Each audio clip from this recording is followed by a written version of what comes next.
नमस्कार दोस्तों, मैं हूं डॉक्टर अदिति भटनागर और आज के इस सेशन में हम बात करेंगे 2026 फॉर कैंसर राइजिंग या कैंसर मून साइन, जिसे हम कैंसर राशि भी कहते हैं। आज के हम सेशन में बात करेंगे जनवरी 2026 से जून 2026 तक, बिकॉज जून के बाद सेकेंड हाफ ऑफ 2026 में कुछ ग्रह जो हैं राशि परिवर्तन कर रहे हैं, जिससे उसकी रीडिंग बदल जाएगी। तो दैट इज़ वाई एक अच्छी क्लैरिटी के लिए तब मैं एक अलग से वीडियो बनाऊंगी। बिफोर वी स्टार्ट, मैं आपसे ये भी कहना चाहती हूँ कि 5th of December will be the last full moon of 2025। इस दिन मैनिफेस्टेशन रिचुअल ज़रूर करिएगा। In case you need any assistance, I will be holding a full moon meditation workshop on 5th of December. Join ज़रूर करें। इसके अलावा एक basic astrology course जो वीकेंड कोर्स होगा Sunday to Sunday for 3 months, it is going to start on 23rd of November. Do join in because I feel थोड़ी बहुत astrology हम सभी को आनी ज़रूर चाहिए। Okay, so let's begin for cancer. But उससे पहले हम देख लें कि कैंसर की अगर हम स्नैपशॉट लेते हैं 1st ऑफ जनवरी 2026 का, तो ईस्टर्न होराइजन पे क्या पिक्चर आती है, बिकॉज ट्रांजिट्स हम वहीं से लेके हम विश्लेषण करेंगे।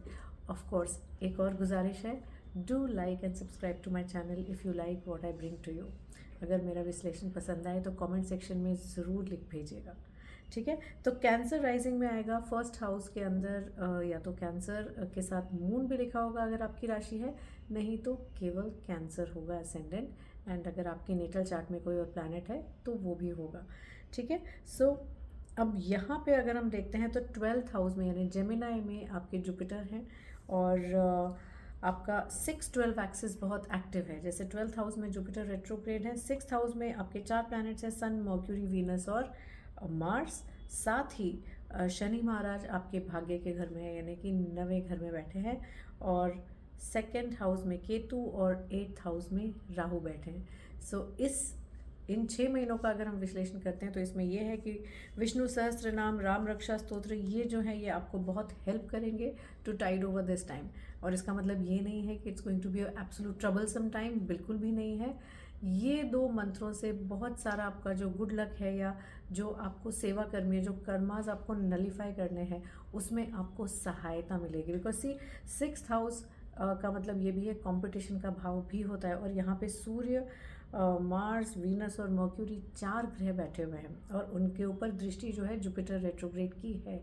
तो डेफिनेटली जो भी हीलिंग प्रोफेशन में है, या आप कह सकते हैं कि जो लॉयर्स हैं और डॉक्टर्स हैं, साइकोलॉजिस्ट हैं, साइकेट्रिस्ट हैं, they will really benefit with this placement. Why? Because ये हमारे रोग ऋण शत्रु का घर होता है। तो यहाँ पे किसी और की परेशानी का निवारण करके आपको, कहते हैं ना, धन की प्राप्ति भी मिल सकती है ना। तो ये उसका घर होता है। And eight the same time यदि आप कुछ चीज़ करना चाहते हैं, कोई हायर स्टडीज़ के लिए कोई जा रहा है आपके घर में या आप खुद जा रहे हैं, तो लोन्स भी आपको ईजीली मिलेंगे। साथ ही ये कंपटीशन का भी भाव होता है। तो यदि कोई विद्यार्थी हैं जो कॉम्पिटिटिव एग्ज़ाम्स दे रहे हैं, चाहे वो यूपीएससी का हो या एनडीए का हो या फिर आईआईटी, जेईई, मेडिकल, कोई भी एंट्रेंस एग्ज़ाम हो, तो उसमें भी यदि कोई बैठ रहा है तो ये एक बहुत अच्छी प्लेसमेंट है। So yes, this is very nice for you. Eight the same time हो सकता है कि अगर आपकी शादी हो चुकी है तो आपके स्पाउस की फैमिली की तरफ से वहाँ से कोई ना कोई आपको धन मिल सकता है, कोई सहायता मिल सकती है।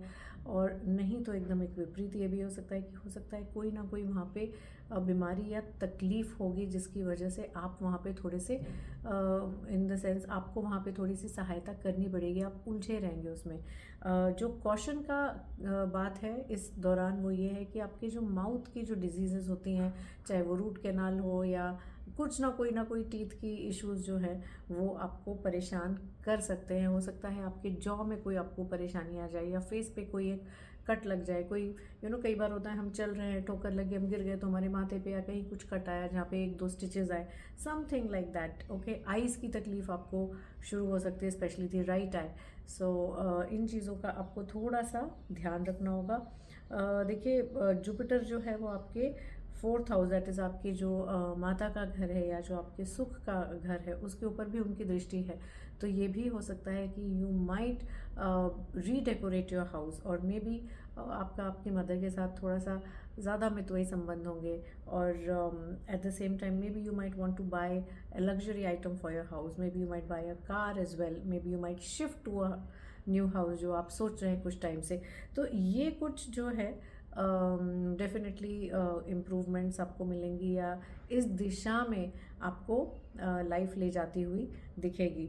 साथियों, शनि महाराज आपके भाग्य के घर में बैठे हैं, तो हो सकता है कि आपको आपका जो श्रेय है वो मिलने में थोड़ी सी डिलेज हो, but as we all know Saturn का होना मतलब है delay but not denial.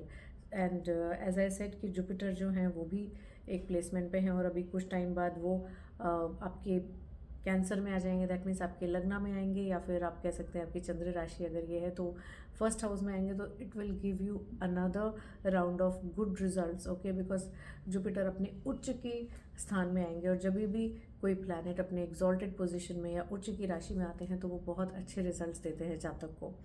But as I said, Vishnu Sahasranama आप ज़रूर पढ़िए रोज़, राम रक्षा स्तोत्र आप ज़रूर करिएगा, that will really help you. क्योंकि केतु जो है आपके सेकेंड हाउस में है, तो इसलिए कुल देवता जो भी हैं, चाहे कुल देवी हो या देवता, उनका स्मरण करना अनिवार्य है। कोई भी कार्य करने से पहले उनको नमन करके उनका शुक्रिया अदा ज़रूर करिएगा, और तभी कोई शुभ कार्य आगे करिएगा, that will really benefit you a lot. So ये था मेरा एक विश्लेषण कर्क राशि के लिए, या कर्क असेंडेंट जातकों के लिए, जिसको हम लोग कैंसर भी कहते हैं। यदि आपको मेरा विश्लेषण पसंद आया है और आपको लगता है कि आपकी जीवन की धार इसी ओर जा रही है, कमेंट सेक्शन में ज़रूर लिख भेजिएगा। ये मुझे प्रेरणा देगी कि मैं और भी अपने विश्लेषण आपके सामने रखूं। धन्यवाद।